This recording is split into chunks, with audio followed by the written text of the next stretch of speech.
Tov, je voudrais tout d'abord remercier le Rav Nakash de m'avoir invité. Et comme je l'ai dit, me servim la katan, velo me servim le gadol. Et je voudrais dédier ce shiur à l'Ilui Nishmat, mon beau-père, Zichrono Livracha, Yaakov Ben Jouaïja, Bezrat Hashem. Alors, c'est un peu, je voudrais parler un peu dans la période dans laquelle nous nous trouvons maintenant, la période du Homer. Avant de parler de cette période, il y a une préface, c'est une Mishnah, on va étudier ensemble la Mishnah, on va la décortiquer, et de là on va arriver à la période du Homer avec tout ce qui en suit, et Kabbalat HaTorah B'Ma'amad Har Sinai, à Shavuot. La Mishnah dans Pirkei Avot, Perek Gimel Mishnah Bet, on va le lire ce Shabbat. Rabbi Hanania ben Teradion Omer, Shnaim sheyoshvim, ve'en benehem divrei Torah, hareze moshav letzim. C'est l'affirmation. Deux qui sont assis, et il n'y a pas entre eux des paroles de Torah, c'est un siège de moqueurs.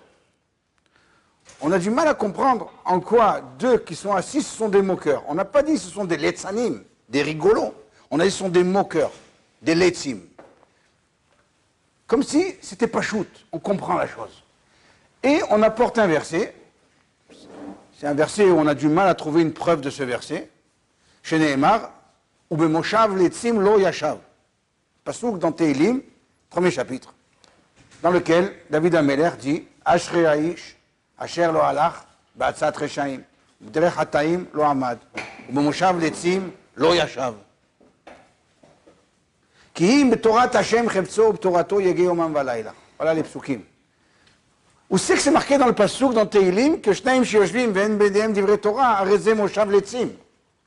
Il y a juste écrit heureux soit l'homme qui va dans les droits chemins avec les gens bons, il a des bons amis. Dis-moi qui sont tes amis, je te dirai qui tu es. Et il nous dit que Torato yege omam balayla. Où c'est marqué ici que Shnaim sheyoshvim ve'en benehem divrei Torah hareze moshav letzim. Donc, on est obligé de comprendre la Mishnah de la manière suivante.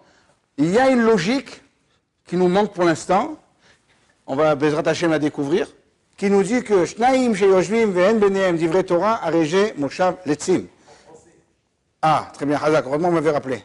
Deux qui sont assis et qu'ils n'ont pas entre eux des paroles d'échange de paroles de Torah, c'est un siège de moqueurs.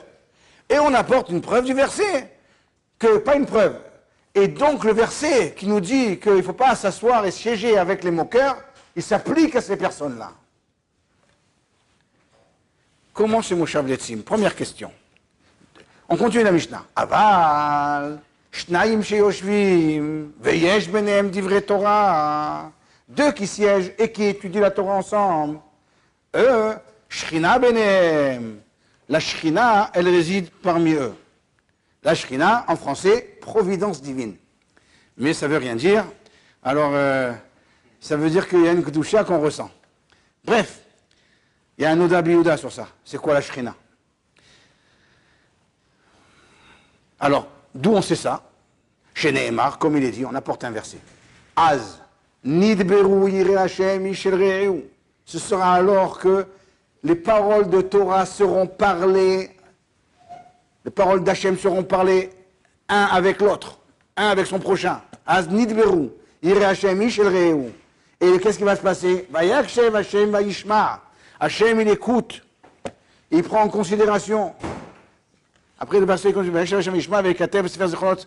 il écrit ça. Donc de là, on voit même que les paroles, même la tfila, elle va être écoutée. Celui qui étudie avec son prochain, même la tfila, elle va être écoutée. Voilà. Alors la question qui se pose, c'est la deuxième question, question numéro 2. Vous pouvez commencer à noter. Il va y en avoir 5. Première question, c'est pourquoi c'est marqué ici Az nidberu, un langage qui est nif'al. Comment on dit nif'al en français? Passif. Un langage passif. Ce sera lorsque les propos seront parlés. Yireh Hashem, Ishel Re'eu, que Hashem va yishma, vayakshev Hashem va yishma. Hashem écoutera, il viendra, et la providence divine, elle va venir. Pourquoi c'est pas marqué Az yedaberu? Ils vont parler, actif. Ils vont parler Yireh Hashem, Ishel Re'eu. C'est marqué passif. Donc pour l'instant, on a deux questions. D'où est-ce qu'on sait que, pourquoi c'est Moshav Letzim, un siège de moqueur lorsqu'ils n'étudient pas ensemble, et pourquoi dans le verset qu'on veut nous affirmer qu'il y a la Shrina qui est là quand on étudie la Torah, c'est marqué un langage passif. Aznid Berum. On va continuer un petit peu. La période du Homer, elle est partagée en 3 volets. Première période que nous connaissons, c'est la naissance du Ham Israël, le jour de Pesach.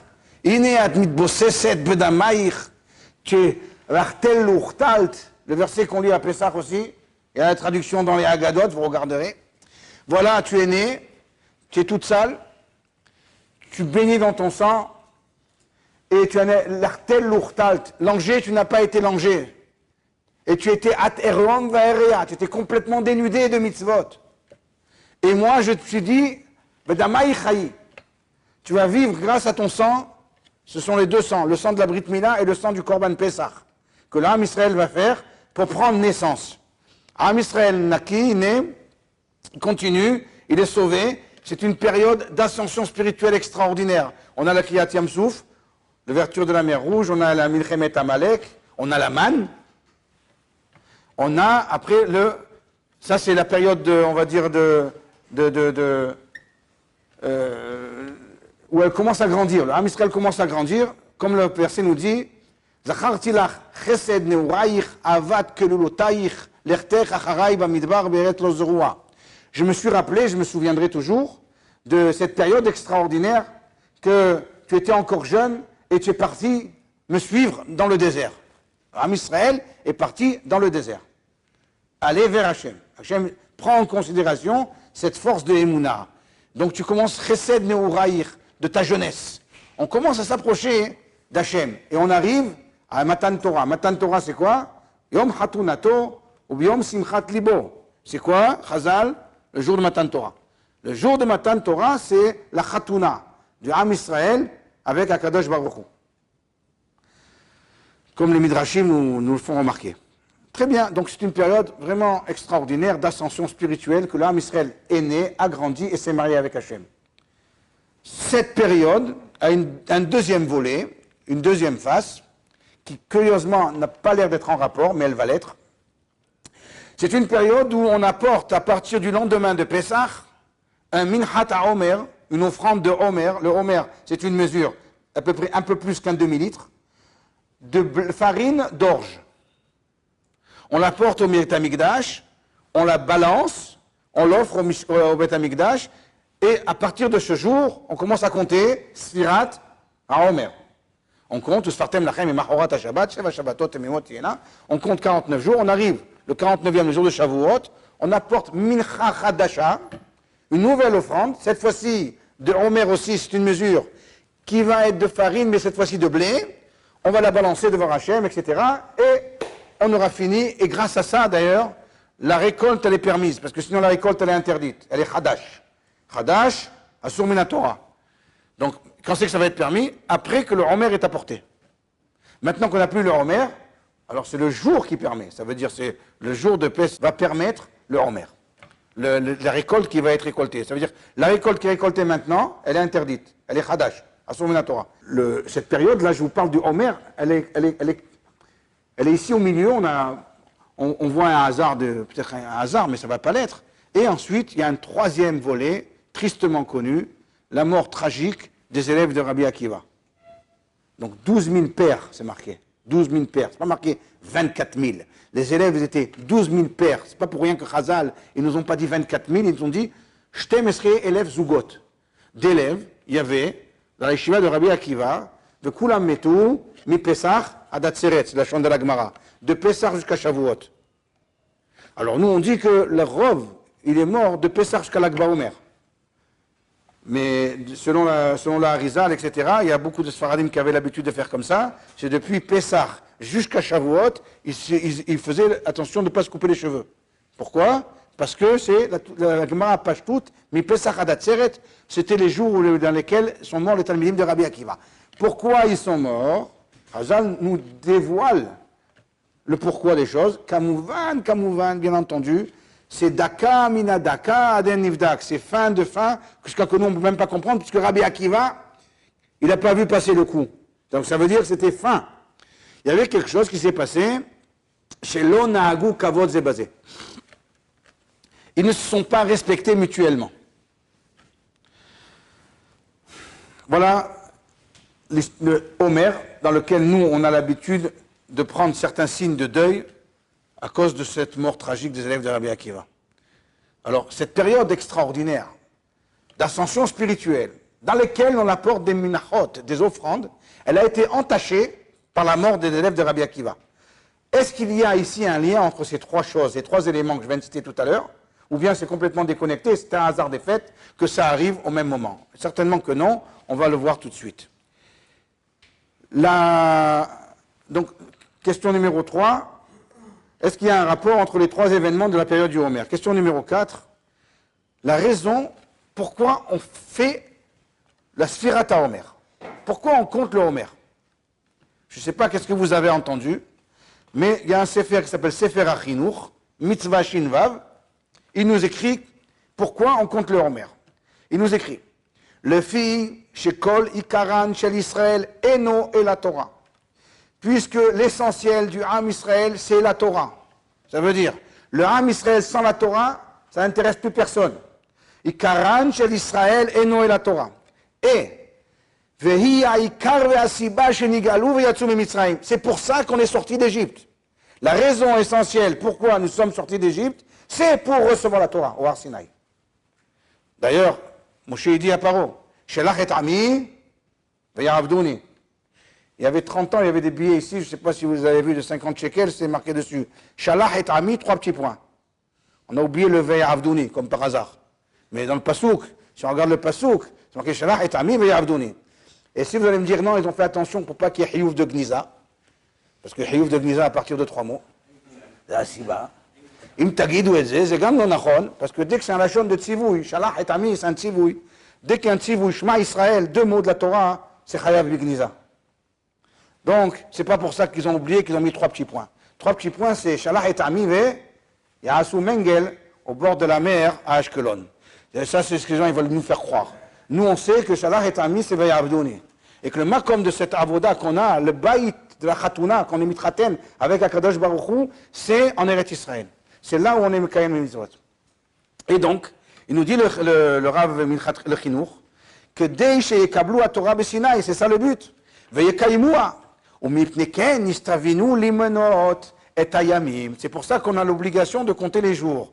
Parce qu'on se languit d'accomplir enfin notre être et personne et le but pour lequel nous sommes sortis d'Égypte. Pour accomplir les mitzvot. Au Mahamad Arsinaï à Shavuot. Voilà pourquoi. Et cette idée-là, c'est un midrash que je n'ai pas retrouvé, mais que le Ran rapporte dans Psachim. Le dernier Ran dans Psachim. C'est le dernier.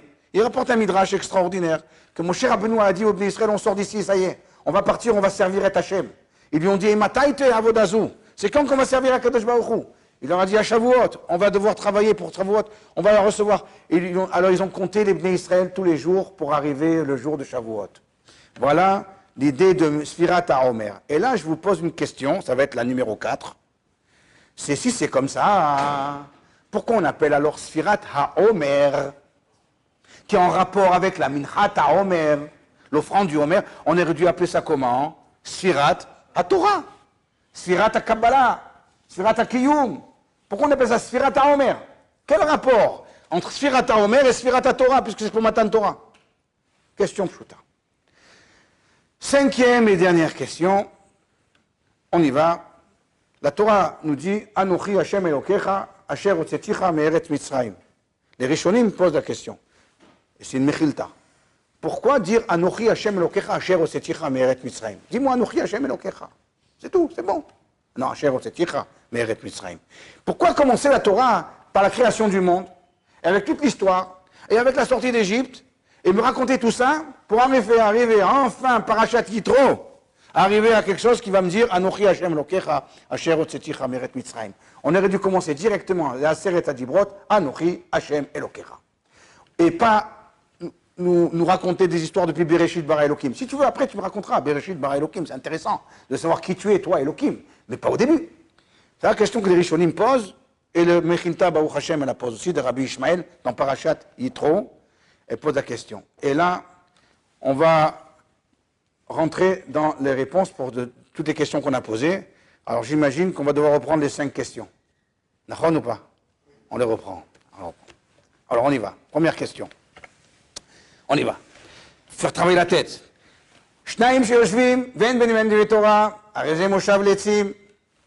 En quoi deux qui sont assis, qui ne parlent pas de Torah, c'est des moqueurs.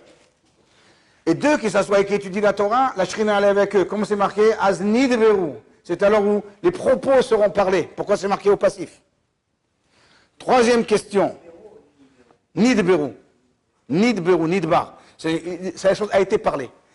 Troisième question. Il y a une époque de Homer qui a 3 volets. Période extraordinaire d'ascension de l'âme Israël. Période extraordinaire dans laquelle nous apportons 2 offrandes. Et qui a été entachée par la mort tragique des élèves de Rabbi Akiva. Est-ce qu'il y a un rapport entre ces 3 événements? Oui ou non? Certainement que oui. Quatrième question. Pourquoi on appelle Sfirat HaOmer, le conte du Homer? On aurait dû appeler ça le conte de la Torah. Puisqu'on compte pour avoir la Torah, pour recevoir la Torah. Cinquième et dernière question. Pourquoi la Torah nous parle de Bereshit et de la sortie d'Égypte et elle nous implique dans la mitzvah de Anochi, Hashem Elokecha, le fait que Asher Otseticha Meret Mitzrayim. On aurait pu se débrouiller même sans ce rajout. Voilà ici les 5 questions. Et maintenant on attaque. On va répondre pas comme les Talmidei Chachamim qui répondent à Rishon, à la Haron. On va répondre à l'envers. Mais ça va répondre. Léat, et après on va revoir tout. Le Mechilta, elle répond à la dernière question. Tu sais pourquoi on a parlé de Yetziat Mitzrayim dans la Torah? Je vais te dire pourquoi. Mashal, Mashlou Mashal. Les Ma'adavar Domé. À quoi ça ressemble? Il y a le même propos dans les Yalkut Shimoni aussi, dans Parashat Yitro, Ot Resh Pevav. Un roi qui a voulu régner sur un peuple, il vient, il arrive, il dit Emloch Alechem. Amroulo, le peuple lui dit Kloum, mais asitalanu, shetimloch alenu. Qu'est-ce que tu nous as fait pour régner sur nous? Tu nous as rien fait. Qui tu es toi? Ma'asa oto amelech. Il est venu. Il leur a fait des guerres. Il les a entourés de murailles. Il leur a fait apporter un ruisseau d'eau, une rivière pour qu'ils puissent boire. Et il leur a donné de la viande à manger. Après ça, le roi il vient et dit Emloch alechem. Amroulo, hen. Oui, c'est marqué 2 fois d'ailleurs. Hen. Comme oui, vous connaissez oui. Il a dit hen. 2 fois. Quand Chazal ils disent hen 2 fois, ça veut dire quelque chose. Ils veulent nous dire quelque chose. Car, Omer Midrash, continue le Midrash. Akadosh Baruch Hu a voulu régner sur l'âme Israël. Il leur a dit, quand c'est marqué dans le Midrash, il leur a dit, le Maral toujours explique, c'est pas qu'il leur a dit, mais c'est théoriquement, il aurait pu leur dire. Et l'âme Israël aurait pu lui répondre. Il leur a dit, Emloch Alechem. Et l'âme Israël dit, mais qu'est-ce que tu nous as fait pour régner sur nous? Il dit, ok, pas de problème. Il leur a fait les Anané Kavod, c'est les murailles. Il leur a apporté le Be'er Shel Miriam, c'est l'eau. Il leur a apporté la manne. Il a apporté le slave, le caille. Et après, il a fait la guerre avec Amalek. Et après, tout ça, il vient, il dit, Emloch Alechem, Amroulo hen. Encore une fois. Oui, 2 fois. Emloch, tu peux régner sur nous. Voilà le Midrash, voilà la Mechilta. Qu'est-ce qui est marqué dans cette Mechilta? Quelque chose d'extraordinaire. Ça va nous aider pour notre avoda de manière extraordinaire. C'est marqué ici qu'il y a un Malech et un Shilton. Il y a un roi et il y a un gouverneur. Ce sont 2 choses. Un roi, il est Molech, en Melech Beloam, si le peuple le veut. Un Melech, ça vient du mot Nimlach, il demande conseil. Le Melech, il faut que ce soit voulu. Une fois qu'il est voulu, il peut s'imposer. Avant, il ne peut pas. Un Cholet, un Chalit, un gouverneur, il peut s'imposer. Il y a dans ces 2 éléments, ces deux êtres, le Melech et le Shilton, le roi et le gouverneur, 2 rapports différents. Le roi, on veut et on a une volonté. On veut le roi. Le gouverneur, on accepte le roi.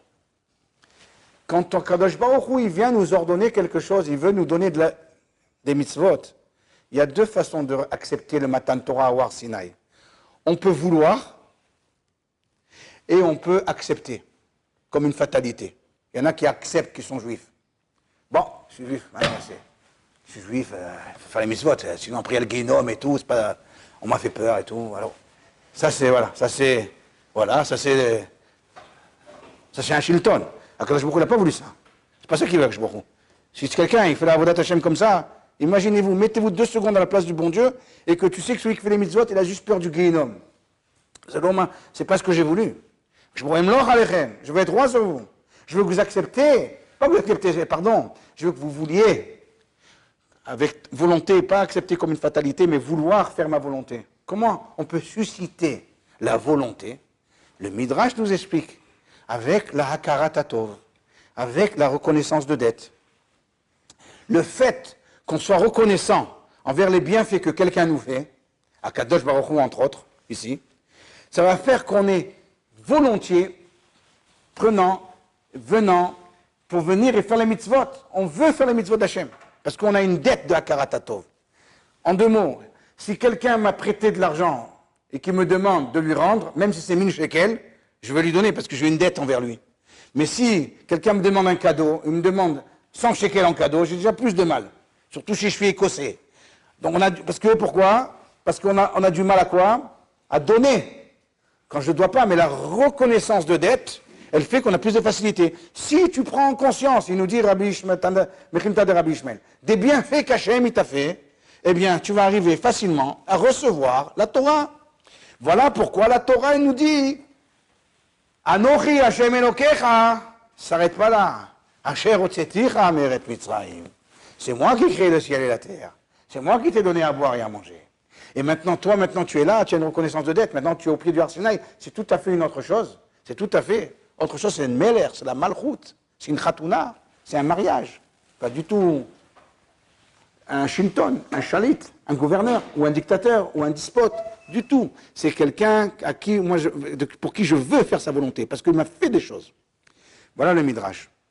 Au passage, le Ramban à la Torah, Parashat Yitro, à la Pasouk, qui le ba'avour nasot etrem ba'elokim. Au pied du Har Sinaï, Akadosh Baruch Hu, il dit, c'est pour vous mettre à l'épreuve qu'Hachem, il va venir maintenant. Quelle épreuve? Quelle épreuve? Le Ramban, il dit, she'en chen kfouye tova, que vous n'êtes pas ingrat, et que vous reconnaissez la reconnaissance de dette pour recevoir la Torah. C'est dans le Ramban. Très bien. Maintenant, on a compris qu'on est obligé d'arriver à la Karat Hatov pour arriver à Kabbalat Torah. Ava Amina, on aurait pu croire et dire, ça, c'est seulement dans les grands miracles. Ouais, il m'a fait sortir d'Égypte, il m'a fait l'ouverture de la mer Rouge, il m'a fait la guerre avec Amalek. Bon, mais une fois que maintenant, tout ça c'est fini, nous on est là, vous et moi, on est là. Ça va, c'est bon. Je travaille, je gagne ma paye, je reviens du boulot, à Kol Beseder. On nous dit, qu'est-ce que nous on ressent à Karat Hatov? On s'en bat tellement à Karat Hatov. Il faut vraiment que le type il est sorti de l'hôpital, machin, et qu'il a réussi à ressusciter, alors à Karat Hatov. Et encore, même ça, au passage, au côté de la Maharavi, le rov des gens qui viennent, c'est pour pleurer. J'ai rarement vu des gens qui arrivent pour dire merci Hachem d'avoir écouté. C'est bizarre quand même. Ça veut dire, c'est tous pour pleurer. Mais quand ils ont été, ça a marché, le type s'est marié, le type, il ne revient plus pour dire merci. Moi j'aurais voulu voir les mêmes gens qui sont partis pour pleurer, pour demander, ils reviennent en pleurant pour dire merci. Non, il n'y a plus. Ils sont plus là. Ils sont occupés. Donc il y a ici, dans la Hakarat Hatov, on doit même nous avoir cette Hakarat Hatov. Comment on peut l'avoir? Eh bien je vais vous dire, Abotai et Karim, même dans la Parnassa, on doit ouvrir les yeux et de voir que c'est plaïm, c'est quelque chose d'extraordinaire. C'est un midrash. Le midrash, il dit, sur le pasouk, Haelokim haroe oti, Dieu qui m'a donné à manger. Amalach hagoel oti, l'ange qui m'a délivré. Le midrash, il dit, Hekish geoula le parnassa. Il a mis sur Rabbi Yaakov, il a mis sur le même piédestal. La geoula, Amalach hagoel oti, Haelokim haroe oti, Dieu qui m'a donné à manger. Il a mis Yaakov Avinu sur le même piédestal, sur le même niveau. Ma Geoula Pelaim, Av Parnassa Pelaim. De même que la délivrance c'est quelque chose d'extraordinaire, que la mer Rouge elle s'ouvre, c'est extraordinaire, et bien la Parnassa aussi c'est extraordinaire. C'est marqué où ça? Encore un autre midrash. Le Gozer Yam Souflik Zarim, qui est Olam Hasdo. Tout de suite après, Noten Nechem Lechol Basar, qui est Olam Hasdo. Celui qui a ouvert la mer, qu'il soit loué. Parce qu'il est digne de louange, parce qu'il a fait une bonté. Et celui qui m'a donné, qui donne le pain à tout être, eh bien que lui aussi soit loué. Regarde, le pain, regarde. Comme quelqu'un m'a demandé, il dit, Hamotzi lehem minaret. Il fait sortir le pain de la terre. Hachem n'a pas fait sortir le pain. Oh, c'était du blé, c'est moi qui ai moulu, c'est moi qui est venu, qui ai pris, qui ai apporté, qui ai tamisé, j'ai fait la licha, et après j'ai mis au four, et après c'est sorti du pain. Donc, amotzi hitam ina haaretz. Non, non, non. Même ça, c'est lui qui t'a aidé. Même quand tu es arrivé au pain, c'est amotzi, c'est Hachem. Noten lechem lechol basar ki leolam chasdo. Même ça, c'est au même niveau que le gozer yamsouf l'ixarim, celui qui a fendu la mer en 12 morceaux. Ma geoula plaim, af parnasa plaim. De même que la délivrance, elle est extraordinaire, eh bien, la parnasa extraordinaire, kashim mezonotav shel adam, qui kriyat yamsouf. D'avoir ta parnasa, c'est dur comme kriyat yamsouf, parce qu'on n'est pas méritant. Et Hachem, c'est lui qui te rend méritant. Malgré que tu n'es pas méritant, il t'offre. Voilà. Ça, c'est le shefa, c'est l'opulence matérielle que nous recevons et que nous devons remercier Hachem et être makir tova, de reconnaissance de dette, même sur les choses aussi futiles. À présent, il y a un autre midrash. Le midrash, il nous parle du Homer. L'offrande du Homer tout à l'heure que j'ai parlé, on balance le Homer. Vous vous rappelez? C'est quoi ça? Qu'est-ce que c'est ça? On prend de l'orge, on balance. 50 jours après, on prend du blé, on balance. C'est quoi? Amar Avianai, Midrash. Regarde, Adam lokeach litra achat shel basar, kama yegiot ou yagea. Un homme, il apporte un morceau de viande à la maison. Combien il a souffert pour avoir ce morceau de viande? Il fallait avoir la bête, il fallait faire la shrita, la dépecer, venir y couper les morceaux, enlever la peau, enlever les os, enlever les nerfs, enlever tout ce qu'il faut, la saler, et après la cuire, et enfin il peut manger ce morceau de viande. Et les hommes, ils continuent le midrash, ils sont en train de dormir dans leur lit, et Akadosh Baruch Hu, il est meshiv ruchot, il fait des vents qui viennent, il y a les bons vents qui viennent, les mauvais vents qui sont repoussés, il fait morid kshamim, il fait tomber de l'eau, et les matzmiach, il fait pousser les pousses. Qu'est-ce qu'il nous demande sur ça? Quand il fait pousser un morceau de blé, qu'est-ce qu'il nous demande pour ça, à titre de reconnaissance? Il nous demande d'apporter un homer, un demi-litre, un peu plus qu'un demi-litre de farine de blé, pour dire à Hachem merci. D'ailleurs, on le prend, on le soulève vers le haut, pour dire tu as fait grandir les choses, on le rabaisse vers le bas pour dire tu as ramené, tu nous as apporté les bons vents, et tu nous as repoussé les mauvais vents. C'est ça qu'il nous demande Hachem, Akarat Atov. Le Homer, c'est Akarat Atov. Et le Sefer Achinour, encore une fois, le même auteur, Mitzvah Shin Bet, nous explique de la manière suivante le sujet de la Milchat HaOmer. C'est une expression de reconnaissance. Hachem, tu m'as fait pousser toute l'année maintenant le blé. Grâce à toi, toute l'année, je vais manger du pain. Ça, je sais que ça vient de toi. Et à titre de reconnaissance, j'apporte la Milchat HaOmer, l'offrande du Homer. Maintenant, on comprend pourquoi il y a un lien entre Sfirat HaOmer et Matan Torah. Parce qu'on vient exprimer notre reconnaissance de dette. Et au pied du Har Sinaï, on pourra recevoir la Torah réellement, profondément, pas seulement accepter, mais la vouloir, que si on ouvre les yeux, on a la reconnaissance des Tovot d'Hachem. Si tu es capable d'être Makir Tova et de faire le Minchat HaOmer, arriver à Shavuot, 50 jours après, quand tu vas apporter le Homer, tu vas recevoir le Matan Torah Behemet. Ça, c'est pour ça qu'il y a un lien entre le Sfirat HaOmer et le Matan Torah. C'est pour ça que ça s'appelle Sfirat HaOmer et pas Sfirat HaTorah. Ça répond à la question qu'on a posée tout à l'heure. Est-ce qu'il y a un lien entre Sfirat HaOmer et le Matan Torah? Oui, il y a le lien, le voici. À présent, il y a, dans ce décor extraordinaire que je vous fais, quelqu'un qui arrive, ça s'appelle chez nous persona non grata. Personnage indésirable. Quelqu'un qu'on ne veut pas, qui arrive, il arrive sur le plateau. Il s'appelle Amalek. Amalek, le maître de la théorie du Big Bang, du hasard. Tout est hasard. D'ailleurs, Amalek, dans le Tanchuma, Beshalach, il s'appelle Kafouy Tova. Lui, il vient, il dit tout est le fruit du hasard. C'est par hasard que la mer s'est ouverte, c'est par hasard qu'il y a eu ça. Vous allez voir, je vais combattre. Il vient, il combat. Et du fait qu'il a fait le combat, il a perdu, il s'est brûlé. Mais il a réussi une chose. Asher karcha baderech. Il t'a refroidi. Rashi. Tzinencha ve'efshircha mirtichatcha. il t'a refroidi, il t'a attiédi de ce qui bouillonnait en toi. Qu'est-ce qui bouillonnait en nous dans cette période? La Hakarat de tous les nissim qu'Hachem nous a fait. Il vient à Amalek et dit, je vais vous montrer moi Hakarat, vous allez voir. Je vais commencer à vous attaquer à vous. Et il a réussi à porter atteinte, Vayezanev Becha, à ceux qui étaient justement faibles. Au passage, c'était la tribu de Dan, qui, au passage, n'ont pas voulu rester dans les Hananim. Ils étaient dans les Hananim, ils protégeaient les colonnes de nuée. Eux, ils ont voulu sortir à l'extérieur. Et comment ils sont sortis à l'extérieur aussi? C'est très intéressant de vérifier dans les Midrashim. C'était la Amalekim, il leur disait, venez, sortez, on a pour vous des affaires, on peut faire des affaires. Qu'est-ce que vous restez ici dans votre ghetto? On a pour vous connaissez ce truc, il y a une théorie comme ça que le Tzibour Haridi, le public Haridi, il a besoin qu'on l'aide pour sortir dans le chouk avoda, dans le travail. Alors venez, on a des affaires pour vous. Ils les ont fait sortir des Hanané Kavod, hop, ils sont sortis, c'est là-bas que Amalek leur a porté atteinte, ceux qui étaient là-bas. Ceux qui seraient restés dans les Hanané Kavod, ils n'auraient eu aucun problème. Amalek l'a porté, et cette atteinte-là, ça a fait que même le Ham Israël Koulon, il a été refroidi. Il a été refroidi. Comment on peut contrer Amalek? L'antidote d'Amalek, c'est quoi? Hakarat Tov. On est Makir Tova. Vayikach Haman et à levouche et à sous.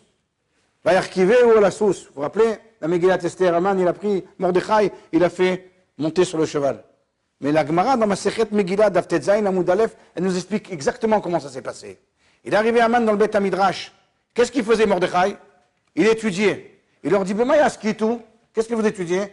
Il leur dit, on étudiait les Milchat HaOmer. À l'époque du Mishklat Beth Amikdash, on a porté la Milchat HaOmer. Et qu'est-ce qu'il répond à Haman, descendant de Amalek? Ata melokum sadidru, vedachinu, le Kikarot Didi.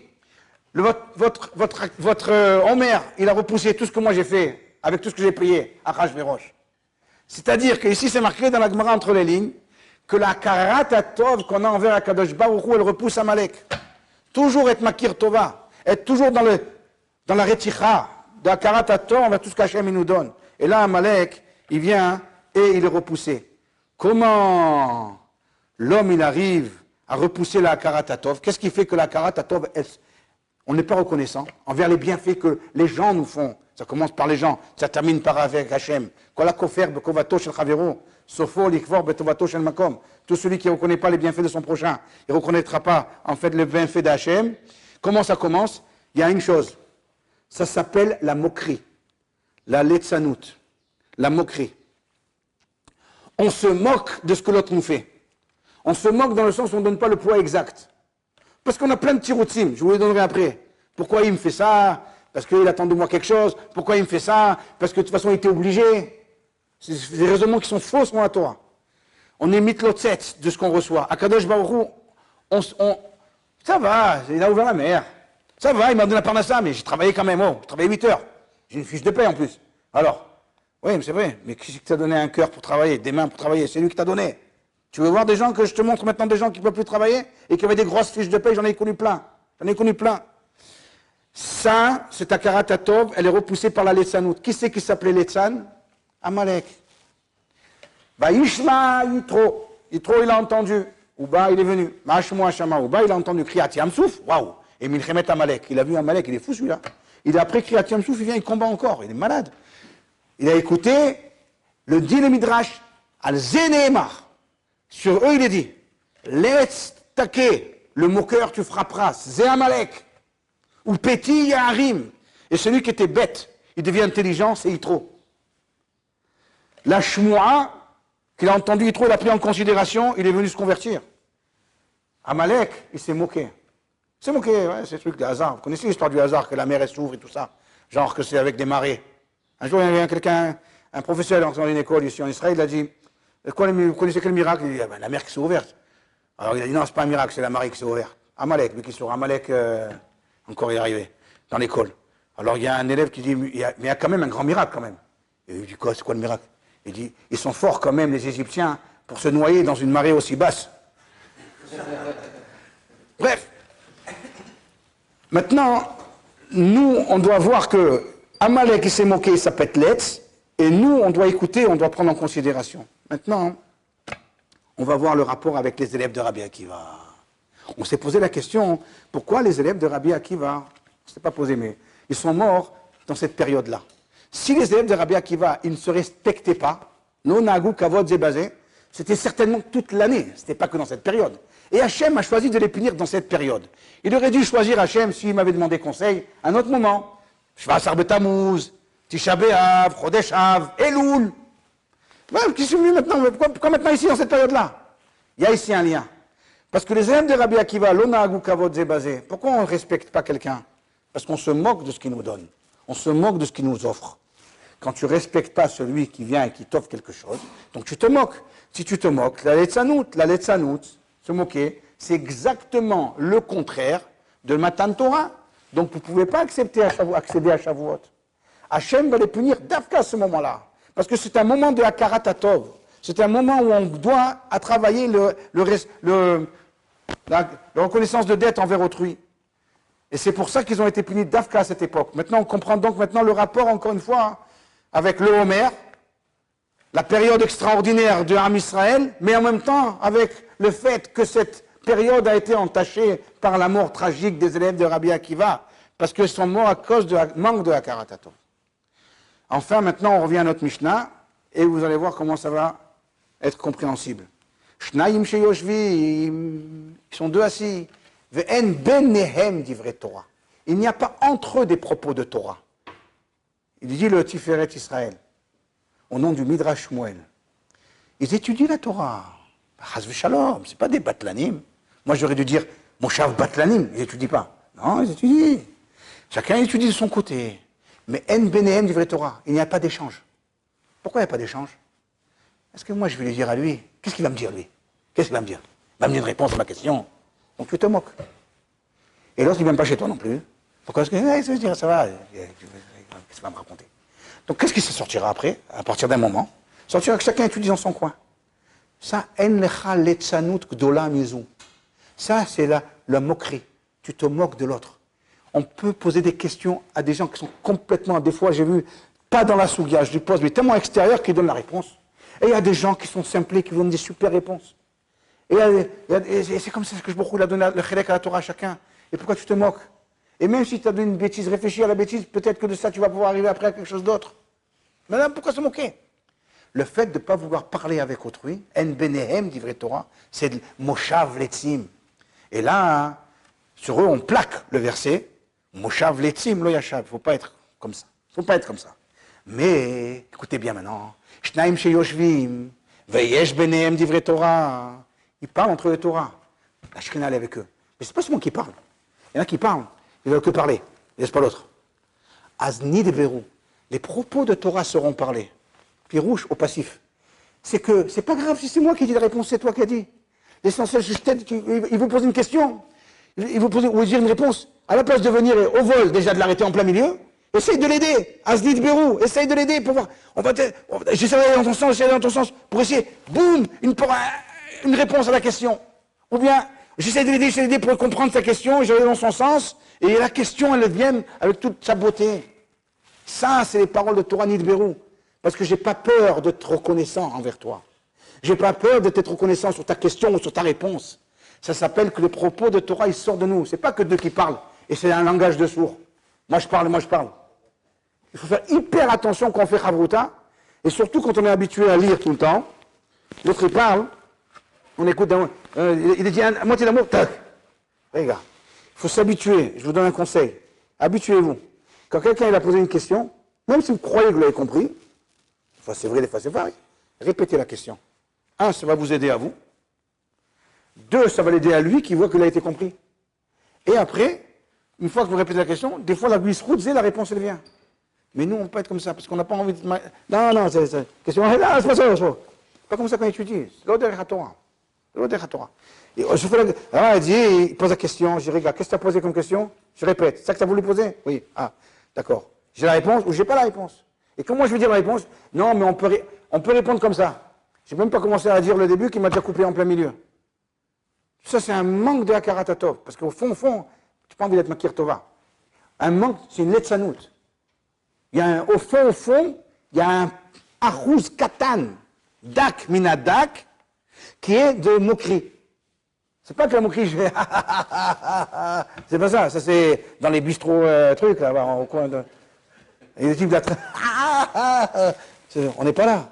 Nous, on est des Talmidei Chachamim, on étudie, on apprend à avoir des subtilités, à avoir des finesses. Donc là, des fois, je sais que quand j'écoute pas l'autre jusqu'au bout, c'est une forme de l'Etzanout. Donc, Aznit Verou, je t'aide. Et là, les propos de Torah, ils ressortent d'eux-mêmes tout seuls. Combien de Chidushim on peut avoir comme ça? Bisrout, le Rabbin, Bisrout, le Tzibour. Combien on peut avoir? Des tonnes de Dvar Torah qu'on peut avoir. Voilà la Mishnah. Et maintenant, on a répondu aux 5 questions qu'on a posées. De même qu'on a répété les 5 questions tout à l'heure, on va répondre maintenant les 5 réponses aux 5 questions. On a posé la question, on a dit, qu'est-ce que ça veut dire Moshav Letzim? On a compris pourquoi chez Moshav Letzim. C'est un siège de moqueurs, parce qu'il n'y a pas d'échange. Ils étudient chacun dans son coin. C'est même pas Moshav Batlanim. Ils étudient malheureusement, mais ils étudient tout seuls dans son coin. Et pourquoi on a compris Aznid où les propos de Torah seront parlés? Parce qu'on veut les parler. On veut aider l'autre, on veut arriver à quelque chose. On a compris le lien entre cette période extraordinaire de Ham Israël qui prend naissance, qui grandit, il arrive à la majorité, il va se marier avec Hachem. On a compris ça avec le Homer, que c'est la reconnaissance de dette pour recevoir la volonté divine d'Hachem en tant que roi, pas en tant que gouverneur. Et on a compris pourquoi les élèves de Rabbi Akiva ont été punis d'Afka dans cette période-là. Parce que c'est une période de Hakarat Tov. Et on comprend aussi pourquoi la Torah a insisté à Nochi Hachem Elokecha Asher Hotzeticha Me'eret Mitzrayim. Voilà les lignes de Hakarat Tov. Donc si on nous demande, c'est quoi la avoda qu'on doit faire pendant les 50 jours de Homer? Une des avodotes qu'on doit faire, c'est travailler sur la Hakarat Tov. Il me reste quelques minutes, donc c'est bien Mina Shamaim. Pour ne pas rester dans comme ça, dans un shiur philosophique existentiel, on va essayer de donner une avoda ma'asit, dans le ma'asé. Avoda ma'asit. Je vais faire exprès avec vous, je vais vous dire comment on peut travailler le ma'asé dans ça. Commencez, hein. Il y a une avoda, il y en a pour... ouais. Il y en a pour un mois ou deux. Il y en a pour un mois ou deux. Comme Baruch Hashem va m'inviter une fois tous les 6 mois, donc c'est bien, je vous donne des travaux pratiques et après, je reviens. Je vais vous donner un petit truc. Mais je vais faire exprès, je vais vous le dire d'un coup, et je vais voir votre réaction pour que vous soyez d'accord avec moi. Il faudrait avoir trouvé l'occasion de dire merci 3 fois par jour à 3 personnes. Voilà. Qu'est-ce que ça vous a fait? Ça vous a fait tout de suite, j'en ai vu quelques-uns qui sont commencés à se gratter la tête. À qui je vais dire merci 3 fois? Ou alors les gens sont choqués. Je vais trouver, moi, 3 personnes à qui dire merci. C'est bédiouk cette sensation que je voulais avoir. Parce que ça prouve une chose. Qu'on est vraiment, vraiment dans une situation grave. Et je mets le point dessus. Ça fait mal, mais je mets le point dessus. On a du mal à voir à qui on est à Hakarat Tov. Mais on est entouré de gens qu'on est à Hakarat Tov. On est entouré de merci autour de nous. Vous pouvez prendre des exemples tout simples. Vous allez acheter à la Macolette du pain et du lait. Dites merci à celui qui vous a vendu le pain. Merci. Quoi, merci? Eh, merci. Il est payé, en plus il prend. Et il a pris un shekel et demi. Et la Macolette à côté, elle a un demi-shekel de moins. Et alors? D'abord, si tu n'es pas content, t'as qu'à aller là-bas. Et ensuite, c'est pas parce qu'il prend de la paye que c'est pour ça que c'est pas un bal chesed. C'est un bal chesed, mais pour être mitraced avec toi, il a besoin d'avoir sa parnassa pour continuer demain. Comme j'étais à un change, il m'a dit, je dis, voilà, je change des euros, 100 euros, mais tant et tant. Je dis, ouais, mais à Bnei-Brak, moi j'habite à Elad. À Bnei-Brak, il a fait moins. Il a fait une agoura de moins. Et il me regarde comme ça, il me dit, ah ben t'as qu'à aller à Bnei-Brak. Il a raison, Tzodek. D'accord? Donc je ne vais pas à Bnei-Brak, parce que ça va me coûter plus cher. Donc merci monsieur, Toda Rabba. Toda Rabba. Maintenant, vous montez dans l'autobus, il y avait le chauffeur d'autobus à Elad, il me prend tous les matins à 7h30, il me dit, comment ça se fait que tous les jours tu me dis bonjour, Bokertov, Toda? Je monte, je dis Bokertov, et après je m'assois, quand je m'en vais, je dis Toda Rabba. Il me dit, pourquoi tu me dis tous les jours? Je dis, écoute-moi bien, je vais t'expliquer une chose. Pour moi, tu es un bal chesed. Tu fais un chesed. Seulement, pour continuer ton chesed, tu as besoin d'être payé. Si j'avais une voiture, moi, et je décide de prendre toutes les avérims de Ramot et les emmener au Kollel, et je commence, je prends une voiture, j'emmène tout le monde, je vais chercher tout le monde. Après, au bout d'un mois, j'ai plus d'essence. Et j'ai plus d'argent. Alors je demande, venez participer, vu que chacun un shekel pour l'essence. Après, au bout d'un mois, je n'ai plus à changer. J'ai dit, écoutez, en fait, j'ai fait un calcul, mais il faut 2 shekels, parce qu'il y a l'usure des pneus. Après, au bout de 3 mois, j'ai la vignette qui me tombe dessus, je dis, bon, 3 shekels. Et je vous fais à chacun 3 shekels, et après, il y a ma femme à la maison, elle me dit, écoute-moi, c'est très joli ton truc, mais on a besoin de manger. Je dis, t'as raison. Alors je vais prendre aussi encore 4 shekels pour qu'on puisse vivre à la maison. Ça fait 4 shekels, on fait la Nessia, et voilà, je vous fais à 4 shekels chacun, Nessia, pour arriver au Kollel. Qu'est-ce que je suis? Un nahag monite, un nahag autobus ou un bal chesed? Je suis un bal chesed, mais qui a besoin d'être payé, et même un shekel de plus pour pouvoir continuer demain à faire, à changer les pneus, à changer la vignette, et continuer. Donc pour moi, toi tu es un bal chesed. C'est tout. C'est pas un chat. Alors il y a des nahagim, eux ils ne voient pas les choses comme ça. Vous remarquez, c'est pas shoot, hein? Pas que les nahagim de moniot ou d'autobus, tout le monde c'est comme ça. Prenez deux infirmières dans un hôpital. Il y en a une qui arrive avec le sourire. Il a bonjour, shalom, Bezrat Hashem. Il y en a un autre qui arrive, maman, Tisha B'Av, tu as peur. Oui, s'il vous plaît. Comment ça se fait? 2 achayot, 2 sœurs, au même hôpital, les mêmes horaires, les mêmes blues, les mêmes malades. Et une elle sourit et l'autre fait une tête de Tisha B'Av. Pourquoi c'est comme ça? Une, elle a compris qu'elle fait du chesed, l'autre, elle a compris qu'elle doit travailler et que chaque personne, c'est un ennemi à abattre. Comme le chauffeur. Chaque personne qui monte, il faut vite qu'il monte. Ça, c'est la istaklouta amétit que nous, on doit avoir envers les autres. On doit dire merci au Rébé de notre enfant. Merci. Non, merci, je l'ai payé en plus, l'école coûte hyper cher, cette école. Toda Rabba, parce qu'il aurait pu enseigner avec une tête de Tisha B'Av à mon fils. Il a enseigné avec le sourire. Toda Rabba au Magid Shiur. Toda Rabba à Rav Nakash. Toda Rabba au Rosh Yeshiva. Allez ramasser un shekel dans la rue, faire comme ça, vous allez voir comment ça va. Il vient, il fait une yeshiva, il ramasse. Tout cela, on est entouré de gens comme vous dire merci. Seulement nous, on ne voit pas tout ça. On ne voit pas les gens qui nous font des tovot. J'ai oublié quelqu'un. Pour ceux qui sont mariés, c'est quand la dernière fois qu'on a dit merci à notre épouse? Ouais, je me rappelle, je crois. C'était à Moutsaï Tisha B'Av, je crois. C'est pas parce qu'elle a accepté de te marier avec toi hein, que tu ne dois pas lui dire merci. Donc on est entouré de gens à qui on doit dire merci. Merci d'avoir accepté de t'être marié avec moi. Tout ça, hein, c'est important pour la karatatov. Ça, c'est un début de travaux pratiques. Maintenant, c'est un début de travaux pratiques. Essayez de trouver autour de vous des gens à qui vous pouvez être makir tova. Et ne lâchez pas le morceau. Faites-le 3 fois par jour. Le chenvani, le vendeur à la macolette, le nahag monit ou le nahag d'autobus, et les maguidés shiurim qui sont autour de vous, la chavruta, peu importe, merci. Il y a 3. Ça aide à maintenir la karatatov pour pouvoir être mekabel Torah B'Sinai, amen ken yiratson.